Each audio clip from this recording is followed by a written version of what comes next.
रामकृष्ण परमहंस ने हनुमान जी की उपासना की थी और इतनी एकाकारता से की कि मानवीय परंपरा विज्ञानी कहता है कि मनुष्य को पूंछ था, अभी धीरे धीरे लुप्त सा हो रहा है, फिर भी निशान रहा। वो जहां निशान है पूंछ की जगह पर सब मनुष्यों को रामकृष्ण का वो विकसित हुआ और उनकी पूंछ से निकल आई। मैंने हनुमान जी की उपासना की थी साधना काल में, और हनुमान जी की उपासना करने से, वो जप करने से मुझे कुछ अनुभव हुए और फिर मैं गुफा से हुप करता हुआ पेड़ पर जा बैठता और बड़ा बल का एहसास करता। मैंने हनुमान जी को बुलाने के मंत्र की साधना थोड़ी बहुत की, लेकिन मेरे को ब्रह्म ज्ञान की दिशा थी, मैं पूरी नहीं कर पाया। फिर वो साधना मैंने एक शिष्य को मंत्र दिया, उसको भी हनुमान जी का सपने में कुछ एहसास हुआ और कहा कि बेटा कल युग में ये उपासनाएं जल्दी नहीं फलती, तुम छोड़ दो। उस लड़के ने छोड़ दिया। ऐसे हनुमान जी को हम अस्वीकार करें, ये हमारे पास मति नहीं है। हम तो हनुमान जी को स्वीकारते हैं। हनुमान जी देव है, जागृत देव है, चिरंजीवी है, संयमी है, भक्तों के रक्षक है, भूत प्रेतों को भगाने में उनकी कृपा काम करती है। ऐसे श्री हनुमान जी के चरणों में आप हम सभी आज हनुमान जयंती की बधाइयां देते एक दूसरों को और प्रणाम करते। जय जय जय हनुमान ज्ञान गोसाई, कृपा करो गुरुदेव की नाई। रामायण कहता है हनुमान जी तुम कृपा करो, लेकिन देवता की नाई नहीं, हनुमान जी जैसी कृपा करना। हनुमान जी कृपा कैसी करते हैं, देवता कृपा कैसी करते हैं।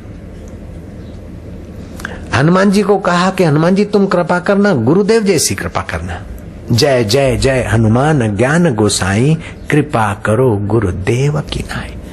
देवता का तो आपने पूजा सुमरन किया और आपकी पूजा फली तो आपने जो चाहा देवता दे डालेगा, लेकिन गुरु आप जो चाहो वो नहीं देगा। आपका जिसमें हित है वही देगा। बच्चा गया दुकान पर 50 की नोट लेकर,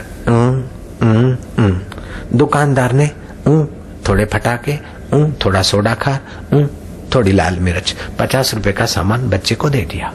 अगर वही दुकान अपने बाप की हो और बेटा 50 रुपया ले जाए और करे तो 50 रुपया बाप रख लेगा, लेकिन बच्चे को हानि करने वाली चीज बाप नहीं दे सकता। ऐसे शिष्य को हानि करने वाली चीज गुरु नहीं देता। हनुमान जी आप भी हमको वैसा ही देना जैसा गुरु अपने शिष्य को देते। हम जो मांगे वो मत दीजियो, लेकिन हमारा जिसमें परम मंगल हो वही दीजियो। हनुमान जी को ये प्रार्थना करते।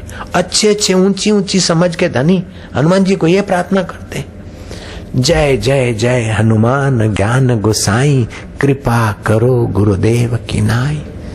समिति वालों को पीछे नजर घुमानी चाहिए। तुम बैठे हो हजारों की संख्या में, कितने बैठे हो, लाख बैठे हो, 1.5 लाख बैठे हो, 50,000 बैठे हो कि 2 लाख बैठे हो, तुम जानो, लेकिन खड़े तो कई हजार हैं।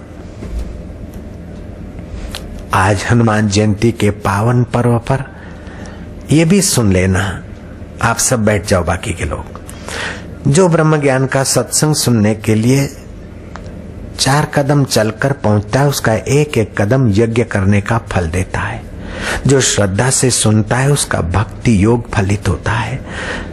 जो श्रद्धा से बैठता है, भावना से भक्ति योग, और सुनता है तो ज्ञान योग, फिर कीर्तन भजन करता है तो जप योग, कर्म योग, भक्ति योग, ज्ञान योग और जप योग, 4 योग जिस संस्कृति के द्वारा सत्संग से मिलते हैं उसकी महिमा भगवान स्वयं कहते हैं। भगवान कहते हैं नारद जी को, नाहं वसामि वैकुंठे, नाहं वसामि वैकुंठे, योगिनां हृदयेन वै, योगिनां हृदयेन वै, मद्भक्ता यत्र गायन्ति, मद्भक्ता यत्र गायन्ति, तत्र तिष्ठामि नारद, तत्र तिष्ठामि। हे नारद, कभी कभार मैं वैकुंठ में नहीं होता हूँ नारद, मैं योगियों का हृदय लांघ जाता हूँ नारद, लेकिन जहाँ मेरे संत और भक्त होते हैं वहां मैं अवश्य होता हूँ नारद, सुन ले। जहाँ सूर्य होता है वहाँ प्रकाश होता है ना नारद। जहाँ चंदा होता है वहाँ चांदनी होती है।